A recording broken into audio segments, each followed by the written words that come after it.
एक राजा की 6 पत्नियां थीं। राजा उन सभी को बहुत चाहता था। वो बहुत ही नेक दिल और प्रजावत्सल राजा था। राजा जय सिंह के राज्य में पशु पक्षियों से लेकर मनुष्य तक सब खुश थे, परंतु राजा के मन में एक गहरा दर्द छिपा था। उनकी 6 पत्नियां थीं, पर उनमें से कोई भी उसे संतान सुख नहीं दे पाई थी। ये दर्द हमेशा उनको कचोटता रहता था। राजा ने इसके लिए अनेकों यज्ञ और पूजा पाठ करवाए। जिस पंडित ने जैसा बोला, राजा ने वैसा ही किया, पर किसी की कोई भी युक्ति काम न आई। संतान की चाह में राजा ने एक एक करके 6 शादियां की, पर किसी भी रानी से उसे संतान सुख की प्राप्ति नहीं हुई।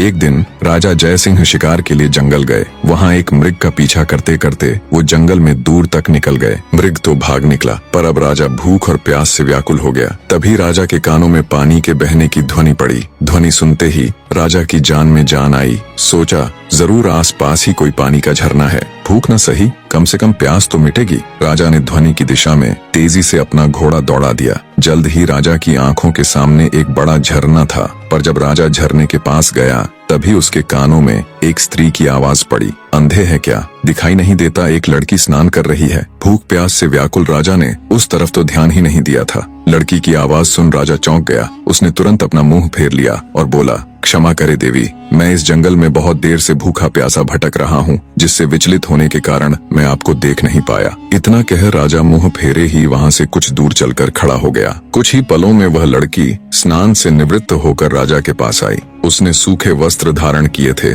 और हाथ में कुछ फल लिए हुए थे। वह राजा के पास आकर बोली, महाशय, अब आप पानी पी सकते हैं। राजा ने झरने से पानी पिया और लड़की के दिए फल खाए। पानी और फल से उनकी भूख प्यास शांत हुई। राजा ने लड़की की ओर देखा और पूछा, हे सुंदरी, तुम कौन हो और इस जंगल ब्याबान में अकेली क्या कर रही हो? लड़की ने जवाब दिया, मेरा नाम मोहिनी है। मैं पास के गांव में रहती हूँ। रोज यहाँ स्नान करने आती हूँ और जंगल से लकड़ियाँ इकट्ठा करती हूँ। ये झरना जंगल के बीच में है, इसलिए यहाँ कोई नहीं आता। राजा जय सिंह मोहिनी की सादगी और सुंदरता पर मोहित होकर बोला, मोहिनी, तुम्हारी मदद के लिए शुक्रिया। आज तुमने मेरी जान बचाई है, वरना मारे भूख प्यास के मेरे तो प्राण निकलने वाले थे। मोहिनी बोली, महाशय, अब आप भी अपना परिचय दीजिए। राजा ने गंभीर होकर कहा, आज नहीं सुंदरी, फिर कभी मैं जरूर तुम्हें अपना परिचय दूंगा। इतना कह राजा ने अपने घोड़े पर सवार होकर वापस अपने राज्य की ओर प्रस्थान किया। परंतु राजा के मन में अब भी रह रहकर कामिनी के विचार आ रहे थे। उसकी सुंदरता, उसकी सादगी, उसकी मधुर आवाज, सब कुछ राजा के मन में गहराई तक उतर गया था।